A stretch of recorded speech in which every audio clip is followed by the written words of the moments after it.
All right, so now learning in a pandemic, as the pandemic continues to take its toll on the world and left everybody on lockdown, some individuals are leaving no stone unturned to ensure that learning continues. Indeed, before the Lagos State announced a lockdown, which was prior to the federal government's total lockdown, the schools were shut down and then learning was supposed to go on online.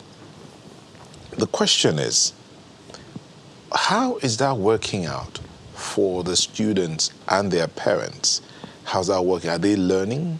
Is there no distraction in all of this? Well, to help us understand how this is working out, we have here Mr. Pascal Ebohime, who's an education consultant. Dr. Pascal Ebohime, thank you for joining us. Thank you for having me. And joining us via Skype is Annie Basieyo, who is the CEO of Lani Group, an education consultant. Thank you for joining us. Good morning. Okay, Mr. Ebohime, let me start with you. With this lockdown and the way our learning has been in our environment, you being a lecturer for many years, do you think learning is actually going on? The COVID-19 pandemic that came suddenly to this part of the world had a very strong impact on everybody. So education was radically affected in many parts of the world. As a matter of fact, 1.73 million globally were out of school learners during this period. But more importantly, there have been disruption in education. But the luck we had in Nigeria, particularly Lagos State, that I'm aware of, is that week of lockdown directed by the government, federal government, Abuja, Lagos, and Ogun State, the students were preparing for examination. They were just preparing for examination, which is second term examination, end of second term examination. And so because of the lockdown, all the schools closed up. What that meant is that all students with their parents were in their homes. So the first impact is that learning was impaired, completely disrupted. And so the responsibility for these children to learn was now more or less transferred to the parents, to these homes.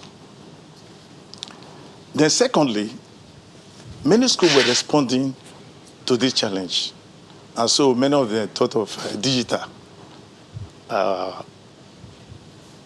learning, online learning, what UNESCO will refer to as distant learning and open education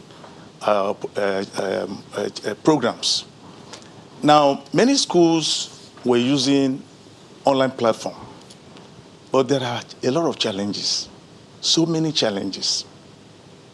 We all know that in this part of the world, there are quite a number of reasons why learning is difficult in most homes. Perhaps for those who are educated, particularly private schools, those who patronize private schools, they may have internet access, they may have computer, laptop in their homes. And so most schools that were using online and digital learning, some of these parents took advantage of it. But think about the disadvantaged areas, the local government areas, the deprived, poor. They don't have these facilities in their homes. They don't even have a television. The electricity is not regular. Even those who have the internet, the speed, and sometimes the unreliability of the internet, it has been a problem. But I know many schools were able to cope with this. And what did they do? I know, for instance, a school where I'm the chairman, I know what they did. Immediately, those who don't have internet in their homes, they have to be asked to use WhatsApp, their smartphone. So what the teacher had to do now was to provide a guided learning program for these children. Okay, I know you mentioned quite a number of challenges. You talked about those in the urban areas or the privileged that might have access to computers. What happens to those in the rural areas, in the local government that may not have access to computers? Yeah, they're choosing to use the WhatsApp, but even the WhatsApp requires data. So how's that working out for those that are required to use data? Is a problem. I mean, I just met someone as I was coming to say, all he has, and he's an elderly gentleman who has children that are in school, all he has is that tiny black phone that cannot, Balasa. okay, as they say in the local parlance, balasa, that cannot access WhatsApp, not by any wide stretch or even a close stretch. So how would that person and his children? It's even worse for children in the rural areas. No, this one's even in Lagos. Even in Lagos. You know, in Lagos too, there are disadvantaged children. So how would those kind of people learn? That is the point I'm making. They cannot even afford data in their telephone to use the smartphones. So what did they do? Children in this class are not able to take advantage That is the problem. of this learning. That is the biggest impact. That is the greatest impact of this COVID-19 on children learning during this period, particularly under lockdown. The disadvantaged children suffer double tragedy. One, they are poorly nourished, they don't have food. Two, they don't have access to this digital learning. And the top point is that they are the same people ordinarily that would not like to attend school for many reasons. Okay. So access to learning and education is even worse for those children. Annie, so in effect, what we're being told is that children from, let's say, public schools, for instance, and also children in the rural areas are not able to take advantage of this online learning, which seems to be the thing today. So you want my take on that? That is summarized as the digital divide. The digital divide is what you have put together beautifully, where kids either from rural areas or people without power or people that do not have access. So in essence, the conversation is beginning to go around that with e-learning, we need to ensure access and equity. Access and equity is a fundamental principle of fair education in any society. So in providing sustainable platforms for e-learning in a pandemic, we must also try to address the issue of the digital divide. There are some interesting conversations going around Africa. In Botswana, we see that there's a lot of interaction with the telco providers. Even here in Nigeria, the Honorable Minister of State and the main minister have launched a program through schoolgate.ng or something of the sort. It's out in the domain. Again, it's access. Lagos State has done the same thing. But I think what I want to correct is the impression that when we talk about e-learning, we sort of surmise it in internet-enabled learning. We have learning through radio, which works very well. I'm happy the Lagos State and Ogun State government have adopted that approach, and they have adopted in a way that it's available on national wavelength frequencies, meaning that children from other states within the Nigerian school curriculum can access that. For many years, my company, we worked with the National Commission of Nomadic Education, and nomads, the migrant fisher folk, the migrant the pastoralists, and the migrant farmers, they don't work in mainstream rural areas. These are people always on the go. And one of the effective ways of educating that focused target group has been through interactive radio instruction, IRI. So there are other available methodologies. There will be digital divide because where you rely only on e-enabled or data-enabled platform, but there's ability to access offline platforms. And that's what our various commissioners of education, the ministers of education, and even at the school level should adopt. We find in Lagos a lot of private schools have just jumped on the e-learning wagon. And It's a good thing, but in some instances, this is just video conferencing.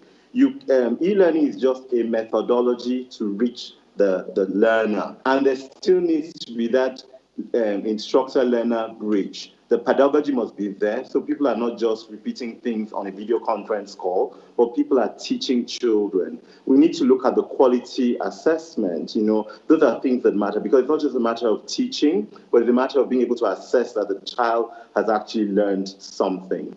So this is something very fundamental, and it's a pandemic. I think that's the first thing we need to understand. We can't blame government. It's a societal, it's a call on society to collaborate and take things forward. But I want to really say something which is very instructive. A pandemic doesn't always warn you it will come, even if you have fantastic data warning mechanisms and early warning signs. It will not tell you exactly when it will occur. So there are two things which we need to understand. Disruption is part of the business of a pandemic. And we have two options. Either you sit still and wallow and complain, or you begin to innovate. And I must give it to most of the schools, particularly the private schools, for innovating. It may not be right, but it's a continuous process of evolving. And in that process, there must be engagement with the regulator at the state level, subnational level, that's the directors of private education, housed within the state ministries of education, as well as the SUBED. There must be interaction and consultation with parents, because most homes have become a church, a mosque, a gym, a school, and an office. So the parents must be equipped with those methodologies, and teachers and schools must understand those constraints that parents are working on in order to effect learning. And the question I wanted to ask you has to do with the parents. When you say parents must be equipped, because, after the children have gotten whatever they're getting from the platforms, the various platforms as maybe, whether radio, internet-based or text-based, how equipped are the parents to carry on the learning as well for these children, to help them go through the process? Yeah, that's a very good question. And there are a lot of, you could see that parents are frustrated. Even you see the sort of jokes going around on social media. And even today, CNN is launching a program on Sesame Street and a town hall meeting for parents. So it shows that it's not a Nigerian issue, it's a global issue. Most parents are not equipped because broadly, education in its full right is a profession. And if it's done properly, not every parent has that ability. We have abilities to role model for our children, to teach our children soft skills and other wonderful things. And as I was sharing with a parent yesterday, particularly for children who are not at assessment points. Assessment points, I would say children at primary 6 or SS3 or the equivalent. Frankly speaking, I think parents should use this time to build other important traits in the children. Traits of responsibility, grit, traits of critical thinking. Those are not things that you need to follow a curriculum to the nth degree and the nth letter. So we need to bear that in mind and not be overtly overwhelmed as parents. But the school and the regulator also have a role to play here. I think just as government is sending information on radio and e-learning, it's also good for government to share information for parents, basic guidelines for parents. And we live particularly here in Lagos, a state with about 20 plus million people. We have quite a lot of people in the vulnerable groups, the poverty, and people who are not, would I say, terribly educated or know how to go about adhering to the school curriculum. We must build that through the PTA, and that's where we need to strengthen our teachers. So it's not just for our teachers to sit online on Zoom platforms, Skype, and Google Hangouts and just roll out teaching for children. Our teachers must engage the learners. They must get feedback. If you're in a private school setting, they can run that through surveys. And even in the public school setting, we can also have some sort of community-wide engagement through the same radio that I think is available to all and sundry. So parents should not be left out. This is a community-led effort. Let's not forget we're Africans. Africans, like Mandiba always said, is about Ubuntu, the spirit of collaboration and the spirit of community. A community raises a child, not just e-learning or a tool. Okay, and we're going to go on a break. When we'll come back to say, boy, man, we'll look at working with the parents, helping the parents to catch up, because at the end of the day, the parents are not just the parents now. They've taken on the role of the teacher. And then the fact that some schools are even telling the parents they still have to pay almost 80% of the tuition they were paying while the children were in a classroom, a regular classroom. We'll talk about all of that when we come back from this break. Please stay with us.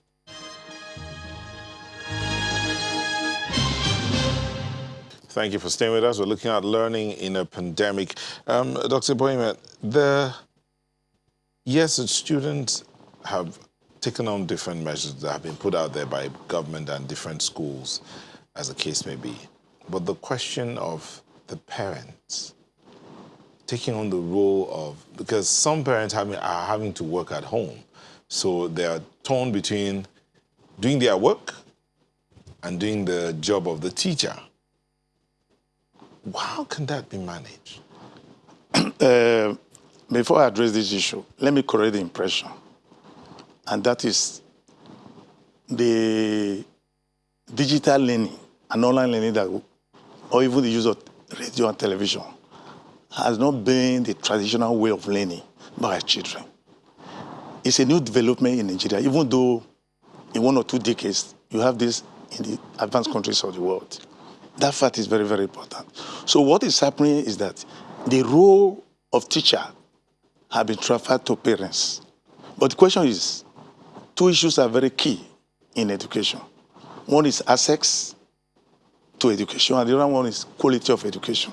If you use those 2, you discover that this lockdown learning arrangement, where we expect parents to be involved in the learning of their children, is not going to be very effective in terms of promoting the quality of learning. Number one, many parents are not digital, they don't have the digital skills. They don't have. And we also assume that these parents will not go to work, that this lockdown is going to be a very long time. That assumption will not work. For many reasons that we're already seeing, because of the social, cultural, and economic upheavals that could come even during this period of lockdown. So the parents are ill-prepared, many parents. We know they go to work, many of them are illiterate. So what we are going to have in the medium to long term, which I would suggest to government, is that they would not have to strengthen arrangement for what I call adult education. Because lessons from this now tell us that we have to be planning ahead. That education for the illiterate, for the poor, through adult education, at least to be able to use smartphone and any other facility they might have in the house. But the truth about the matter, like we said, many parents don't even have the time. Many of them go to work. Yeah, but doctor, even where they have the time, for instance, I am a pure arts student. If my child were doing physics assignment now from what they've been taught on television, and he or she brings it to me, I will be completely ignorant of what he's talking about, because I don't know the first thing about physics. Exactly, but that is the... So I'll be no use even though I am educated. Yes, that is the first challenge. The first medium to long term is to begin to expose these people through television, broadcasting, through radio, through online video playing, and the rest of them, through the adult education. They can begin to help these parents. But for now, the reality is that many of these parents cannot do that. And I share an experience. As soon as this thing happened in my school, I told primary school and secondary school teachers to use simple WhatsApp messages. And how did it happen? We call it guided self-study to support the parents at home. And what did they do? They say learning objectives for the college, high school, learning objectives, steps to follow to do self-study, type of questions and practical exercises they need to practice. And then they send it to them. Within 2 days, they will respond. And then the teacher will respond. But the teachers themselves needed data So what we have to do was to provide data to them, the school management. And we were not charging parents. And they were so happy about this. So sometimes they make a phone call, direct phone call to these parents who are having problem of understanding the assignment. They will explain to them. It's painstaking. That is not the most effective way of learning. We are talking about quality of education. There are key factors that are important in learning. One is resources, library resources, the quality of teachers, test of the knowledge, activities that are organized for students in the school, extracurricular activities, practical exercises. Role of the parents. All these are the role of the parents not important in learning? Parents, you mean? Yeah. Not all parents can be. The best they do, parents, particularly those who are educated, is that they support their children learning for their home assignment and the rest of them. But those who go to the market, women that sell and they come back 8 o'clock, their husband, they are night guys and carpenters, they come at 10 o'clock. The children are already tired, and so some of those children don't do their homework. They come back the next morning, you see, teacher say, you have not done your work. They say they could not do it. So when we are looking at quality of education and access, some of those disadvantaged children have no access to education or learning. They are deprived, even within the traditional setting, without this COVID or shutdown. Now, with the shutdown, the problems are even more. We expect that parents, the burden we are giving to parents now is because we feel they are home. Yes. But the moment they begin to open up release the ban or this lockdown, and companies are asking their staff to come to work, we cannot afford to leave the children at home. Okay. Annie, We cannot. you spoke about learning via television and radio earlier. But we know for a fact that a lot of people can't even afford to buy radios, let alone television sets. And anyway, radios are now endangered, aren't they? Because most of us who listen to radios in our cars. Okay, so Alera, a very good observation, and let's just take this back to the beginning, the foundation. We already had a learning crisis in Africa. The pandemic has only worsened an existing problem. Like I said, do you sit and watch or do you innovate? What we're seeing here is a series of innovation at national, subnational, and school levels. And I think we should be happy that we're seeing some innovation. Because without anything, we are even at point zero. But in doing that, we must ensure that it is evenly distributed. So I go back to your question about TV and radio. I think I'd beg to differ on radio. It's very much also based on behavioral and cultural nuances. In the northern part of Nigeria, virtually everybody has a radio.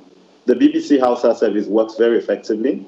And most of the radio stations in the north are able to mobilize, even particularly during elections, through radio. I do not see why it should be different for education. And I do not see why it should be different for learning. So that is something that should be adopted, and that's something that we should continue to build on. Regarding TV, we also find that, the average kid knows how to sing a music or a video clip because they have some access to TV. Don't forget, in some of these poorer households, it's not about who owns the TV, but it's about who has the access to the TV within about 15 households in a neighborhood. And children go to watch this, they do watch this. So I think, like I said earlier, it's about community engagement. We need to teach people how to assemble and work together at this very important time. We cannot say we will just wait to have laptops per child. We cannot say we'll wait because we are thinking about a solution. That is a pandemic. It's like a war situation. You start to evolve, and you must evolve as rapidly. But the beautiful side of this is that in doing this, if we're doing it in a very structural and methodological way, we will end up having solutions that will enablers for education. The other point I want to sort of harness and buttress is that when you look at learning starts from early childhood right through to lifelong learning. So the category of myself, you, and everyone on the show today are lifelong learners. We do what we call continuous professional development. And people like us can access e-learning because, but the difficult part are the young learners, the kindergarten, the vulnerable like children with special needs. How I think those are the ones that we're really going to see that, again, we're leaving them far behind. So the solution may not all be in the pandemic. The solution may be post-pandemic. How do we sort of build up the gaps that we observed during the pandemic? So we must collect data now. We must find out at school level, at subnational and national level, if any learning actually occurred during the pandemic. You alluded to school fees earlier on before the program ended, before we went on break. And I don't think there's anything wrong in private schools giving online support. But as some of the commissioners in the country, particularly in Lagos State, reiterated yesterday, we should treat it not that third term has commenced, but that there's a continuing online support for learning. Now, with the matter of school fees, again, it needs to be consultative. What works for school A may not work for school B, for school C, for school D. Every school is at different levels of capital development. I'm talking about private schools here. And their cost structure may differ. Some schools are over 70 years old, some schools are new. So there needs to be a consultation with parents. Don't forget, parents are the stakeholders. You don't want all the parents from your school to withdraw their kids. You also have to understand that some of the parents are going to go through economic backlash, and school fees, school subscription, fee subscription will be on the decline. So it must be a win-win for schools. And this is really where the respective state ministries must really enhance the capacity of their private education departments to see what's going on. But just to summarize it, we need to see data. As my colleague said on the show, the professor, we need to assess, is any learning going on? Because we may just be having video conference calls on Zoom and all these wonderful things, but at the end of 2-3 months, there may have been no learning whatsoever. So again, parents, don't get flustered, don't get overwhelmed. Pardon me, we have to manage our time. So if that is the case, therefore, how do the teachers who are using e-learning assess the work that the students have done? So how do the teachers assess the work that the students have done? How do they assess the students? They assess the work that has been done. How do they know whether the students have learned or not? I've gotten you. So there's a pedagogy. E-learning is a tool. There's a pedagogy around e-learning. So first of all, there must be student engagement. You have different tools on Google Apps, Hangouts, Google Classrooms, and Zoom to kind of get feedback and one-to-one with the student in particular. So you can break up a class of 40 into groups of, like you do in a traditional classroom. You can do that. And don't forget, children actually learn pretty fast. So the teacher can assess in each of those groups and set up group leaders, the child who is most digitally literate, the child who's learning fast, to work with the other sub-kids and with other kids in that subgroup. So that's one way. Another way is to engage with the parents, to kind of ask, oh, Mr. Labisi, how did BC's work on this week? There must be that engagement. Unfortunately, we're going to create more work for teachers, but if we really are doing e-learning to see that it's quality assured, we need to do that. The third thing is that the schools themselves must set up transparent policies on e-learning. So we need to know as parents and stakeholders, the teacher, the learner, what the expectation is. How are my assessments going to be done? How is it going to be done? That communication needs to happen. And again, it's just about using a tool in the most effective manner to get things done. So if the teacher doesn't have pedagogy, does not have the skills, the teacher will more or less be treating this as a video conference and not getting the message across. The key message is communicating with the kids, getting the feedback to know that they understand. And some of the things you would do in a traditional classroom, you may have to throw that through the window because you know that those concepts may not be able to be delivered through this medium. Again, it's different when you do radio or when you do TV. So we need to bear that in mind. So I really think we need to focus on teacher training and build up the skills of the teachers, which can also be done digitally during this particular period. And some schools did that during the period before the supposed opening of schools for third term. As we begin to wind down now, the way forward, besides the fact that this kind of learning is somewhat it's not new, but it's somewhat new to Nigeria's learning culture. It is here to stay, because even after the pandemic, it's here. A lot of people are innovating, so it's here. And considering the fact also that our children will have to compete on a global stage, this is like a platform to launch them into that global space. So what would you suggest the best way to get the best out of this for both the students, the parents, and the teacher? Yeah, very good question. The first thing I'd like to quickly mention is that what makes formal education very unique is the fact that it is hierarchically structured and chronologically graded, which you cannot get outside the traditional school setting. So the way forward is this. We cannot afford to continue to lock down the schools. Lockdown directive of the government, because it's not the only solution to the pandemic. Like the Honorary Commissioner has said. So the way forward is that when we open the schools, let the school open. The first thing they have to do is that the teachers have to be tested and given the clean bill of health, that indeed they don't have the symptoms and they are okay. For public schools, because they have to come from home to work in those schools. But for the private schools, it's even better, because they have boarding facilities, some have type quarters. All they need to do is to now see those private schools boarding with boarding arrangement as community of homes with support staff, right? And they organize them, making sure those support staff, teachers live within those communities, within the schools.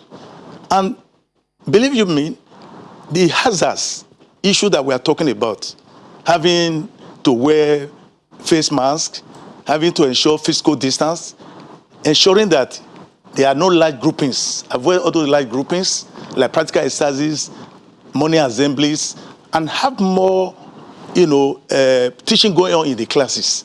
So what that means is that there will be shorter time for instruction, and then this digital learning we are talking about will now come in to complement, this traditional learning arrangement. That's one way to go about it.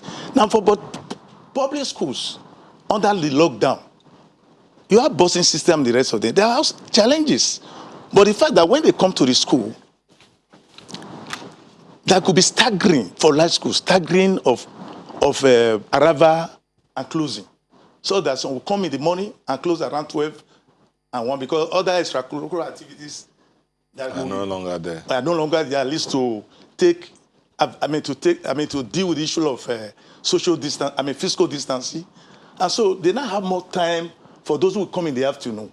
And so for large schools, but very small private schools, all they need to do is to ensure that there is spacing between desk and they wear mask, and they wash their hands with soap before they get into the class. To go out there to play. So yes. What happens to their play time?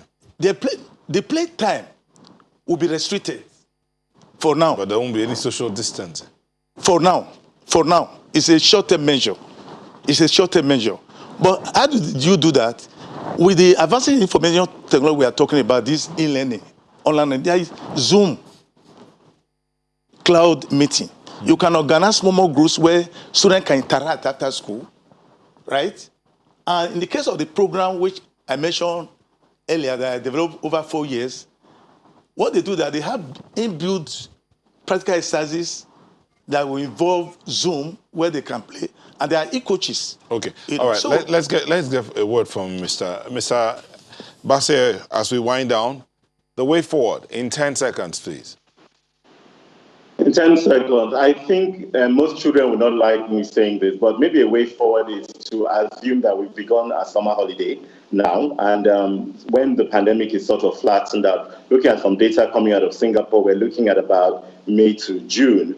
And if schools open in July, then we should run schools through to October. I don't know if some of you are familiar during the Jibril Aminu era when we had 2 terms instead of 3 terms. So I think we just need to adopt such practical strategies because it doesn't look like e-learning will solve the problem for the majority of our children. And we must adopt local, such as radio and TV. We should stop thinking everything has to be online data enabled.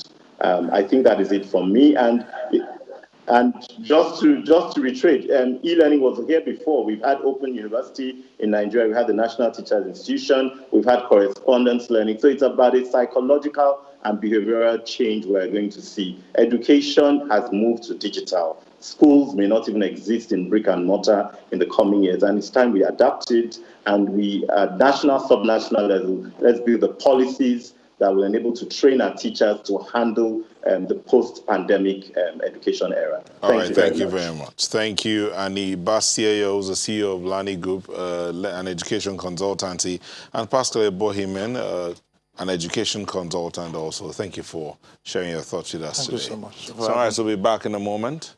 Please stay with us.